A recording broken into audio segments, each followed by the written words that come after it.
take a look at this week's college football playoff rankings and the 12-team bracket. Ohio State and Georgia take number 2 and 3, respectively. Of course, Oregon is atop the list, while Indiana and BYU are ranked in the top 10 for the first time. And how about Colorado sitting there at number 20? It's their first time being ranked in the top 20 since 2016. Coach Prime spoke earlier this week on how he likes the Buffs' chances. We've been through a lot, and we're prepared for the moment.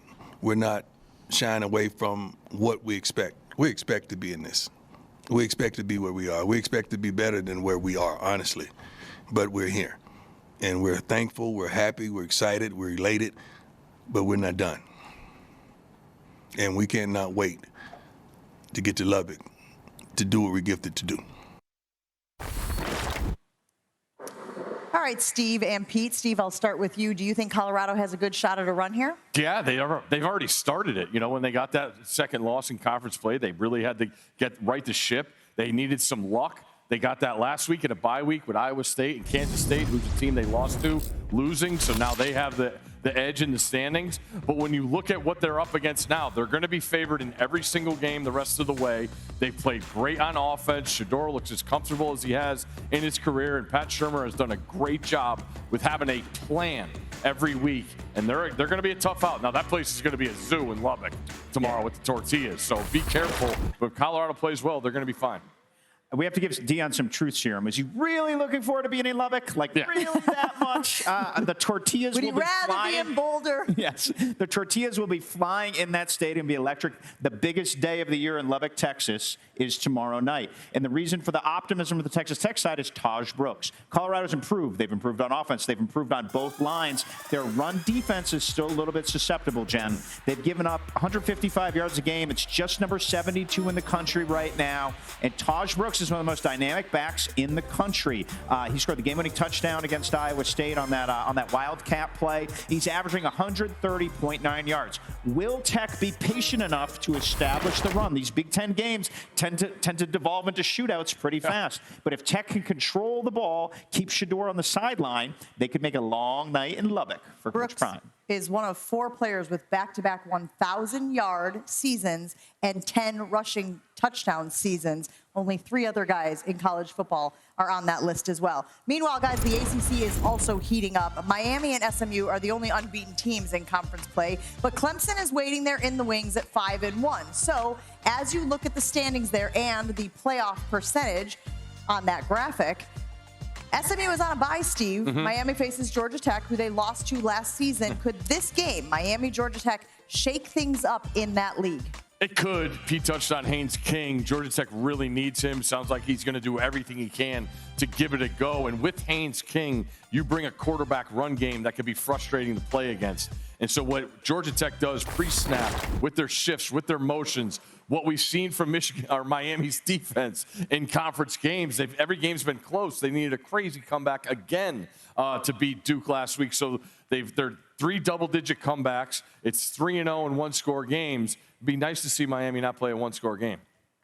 So the interesting thing about Miami for me is pretty simple. Can they actually go play a full 4 quarters? Yeah. Their fourth quarter stats, they're outscoring the opponents by 90 points in the fourth quarter of games. Once they get revved up and go, they go. But their defense has just been inconsistent enough where I feel like a similar game plan to what we saw in Dublin by Georgia Tech, shorten the game, keep Cam Ward on the sideline. Yeah. Haynes King is the maestro of 3rd and 2, finds 3 yards one way or another. If they do that, and Miami is susceptible to some of its early wheel spinning, we could really see a close game on the flats tomorrow. If Miami gets that win, their chances of facing SMU in the title game increase to 91%. Let's talk about Clemson as well, Pete. You're going to be watching them closely this weekend. Yeah, Jen, I just don't know what to make of Clemson this season. The 2 times they've played formidable opponents, they've turtled. And in the other games, they've absolutely blitzed everybody. So difficult situation, right? It's never easy to play at Virginia Tech, even though this isn't a vintage Virginia Tech team. Kyron Drones, the quarterback for Tech, has been practicing in full.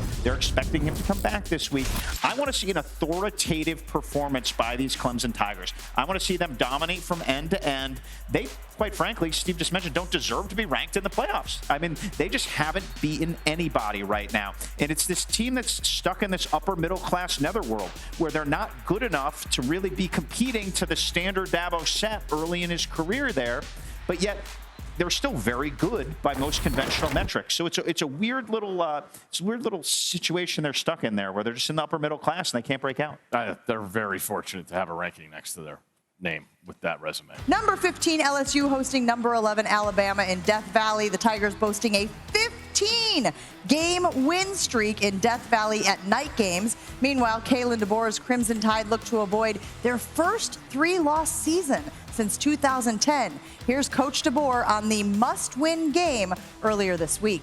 You just can't dig yourself a hole, especially given the opponent a momentum in an environment like we're going to see at LSU. So it's critical. We preach it every day. We try to even set up our practice to where we do start fast, whether it's offense or defense. Unfortunately, like you said, we have less wiggle room, and our backs are to the wall, and so we're going to fight each and every day, bite, scratch, and claw, like you've never seen, and that continues on this week.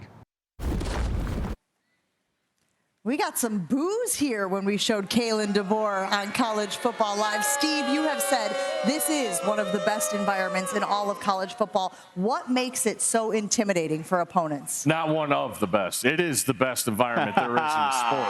There's no question about it. It's because of these people. They're the passion, the noise they bring to the table, the environment, the build-up. But the craziest thing of this game, when you look at these two teams, is Nick Saban's going to be sitting right here for the first time in forever. And when I think about the game, you talk about Alabama winning 11 of the last 13. LSU hasn't won 2 in a row in Tiger Stadium against Alabama since 2006. But the most amazing thing was, since overtime was brought in 1996, no series has had more overtime games than Alabama and LSU. 5 times they've met in overtime. And that just tells you how big this is. And now you talked about the playoff implications. Yeah, it's as big as it gets with 2 name brands, and being in that stadium, there's nothing better than that. This is a setting, Jen, that you can feel in your soul. It is visceral, it is raw, it is real. I concur with Steve. There's no better place to watch a college football game at night than Tiger Stadium. And the test for Alabama is going to be a simple one. Can they keep their composure? When they went to Knoxville, another very good setting, by the way, at night they had 15 penalties. 6 of them were pre-snap on offense. You cannot win in Tiger Stadium at night if you're moving backwards and you have self-induced penalties like that. So let's talk about the quarterbacks. Who has a better chance in this one, Steve? Well, when you talk about the quarterbacks, you have to talk about what we've seen recently. Garrett Nussmeier, worst game of the year, 3 picks on the road in a loss to Texas A&M. Jalen Milroe, 2 road losses in SEC play, turned the ball over 4 times. So the quarterback position has to be better. I would lean Nussmeier because I like the matchup better against Alabama's secondary, and I just love the talent of LSU's wide receivers. Throw in there LSU's offensive line against Alabama's defensive line. So I would give the nudge to Nussmeier at home also. Jen, this is only Garrett Nussmeier's 10th career start. He's been around for a while. We know his dad, who was an assistant for Nick Saban at Alabama. He's an NFL assistant now. But this is really Garrett Nussmeier's first hard look at adversity, right? I mean, he imploded in the second half of that last LSU game. They've had a week off. It's going to be really interesting to see how he comes back and responds. He will have a little more help with C.J. Daniels, and then obviously Chris Hilton Jr. now is really going to be back. He's returned to the lineup, but they really feel like he can help them take the top off an opposing defense. That's an element LSU hasn't had this season. Well, speaking of defense, we got to watch LSU's defense because they've had trouble with quarterbacks who can run. We know what Jalen Milroe did the last time he faced LSU. Teams flip over, obviously, calendar years, transfer portal, and whatnot. But they had trouble last week, week 9 rather, as well, containing a mobile quarterback. Let's see if that can change when the 2 teams face off. All right, Pete, let's get to some of your top stories as we enter week 11, beginning with breaking news. Yeah, breaking news just in the last hour, Jen. Will Johnson, who's one of the top cornerbacks in all college football and expected to be the top draft pick at the corner position, is out this game. Michigan obviously goes to Indiana, and the matchup of the winningest and losingest programs in college football history. Will Johnson will not return. He hasn't played since he had a lower body injury in that Illinois game, and the clock is ticking for Will Johnson in the rest of the season there for Michigan. As for tomorrow's noon tilt with big ACC implications, Haynes King is going to, we're not going to really know until tomorrow. They are hopeful Haynes King will play. He has returned to practice. I've been told he's taken some first-team reps, but we're really not going to know with that upper body injury that Haynes King has been dealing with probably until kickoff whether or not he can go for Georgia Tech. He's 12-8 as a starter for Georgia Tech. Such a key part of what they do there.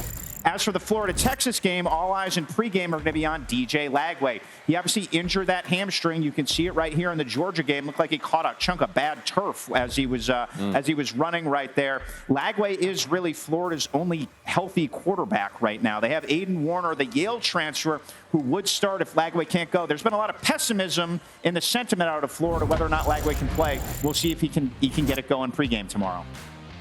And then, obviously, the biggest story of the week in college football, Florida Athletic Director Scott Strickland released a statement yesterday that said Billy Napier will return as Florida's coach in 2025. Napier would have been owed more than $26 million if Florida had fired him. That would have been the second biggest buyout in the history of college football. Napier is back. He's going to be Florida's coach next year. I think the stat that's important here is that 70% of Florida's NIL money is in freshmen and sophomores. By keeping Napier, you keep that young nucleus together. DJ Lagway is part of that young nucleus. Let's see if they can grow. Credit them after back-to-back home blowout losses. Florida's really stuck together and played well. I believe they call that an insurance policy in the industry, guys. So let's talk about that Napier decision. 15-18 in his 2.5 seasons in Florida. You good with this? I am. I'm really good with it. When you look at what he's trying to build there, I get it. Every fan base wants more wins. But when you talk about the luck they've had, I mean, last week, Lagway, they're winning that game. You know, they're right in it. That would have been one of the biggest upsets in the SEC all year. So when you look at what he's established and the way they continued to fight and the way he's built recruiting, and then you talk about, or you look around, you know, in teams in the other states, Florida State, way at the beginning, was, you know, about Norvell. They stuck with it. They had an undefeated season with him. I don't want to comment on this year, but then Miami, they invested in the portal. Like those teams, it can be done. As Coach Saban says, you just got to pay the right players. So I like it. It has its stability there. They still have a chance for a couple wins. You don't know what teams are going to do as we get later in the season. So I really like the decision. Okay, so they have Texas this weekend, though. Does this motivate them, knowing that their coach is, maybe they're not in the conversation anymore about hot seat and whatnot? Do you expect to see a good Florida team out there against Texas? It all depends on what Lagway. He's their biggest difference maker. You saw what he was able to do against Georgia, who's a better defense than Texas. But in this matchup, I actually look at the other side. Like, Texas needs to bust out. You know, people starting to look at their resume. The Michigan win isn't as impressive anymore. They got dominated by Georgia. And you look up and down that schedule, there's not a lot. I don't think there's another ranked win. So Texas needs to come out and establish themselves. Also want to see Quinn Ewers throw the ball down the football. Well, Isaiah Bond is back and fully healthy now for Texas. That's going to be a big asset for them as they move forward here. But you're right, Steve. Texas is in a little bit of schedule netherworld. When we were standing on the sideline in Ann Arbor, nobody would have thought Texas's schedule would be in question. Yeah. And on paper, they challenge themselves as much as anyone in the non-conference. But things haven't fallen that way. Oklahoma's become a middling team. And here Texas is in early November, even though it doesn't feel like it, having to answer some questions if they want to push forward and get a high seed in the playoff. As for Florida, their record is 4-4. They do have Texas, as we mentioned, then LSU, then Ole Miss, then at FSU. So that FSU game should be great for them, it looks like, guys, right? All right.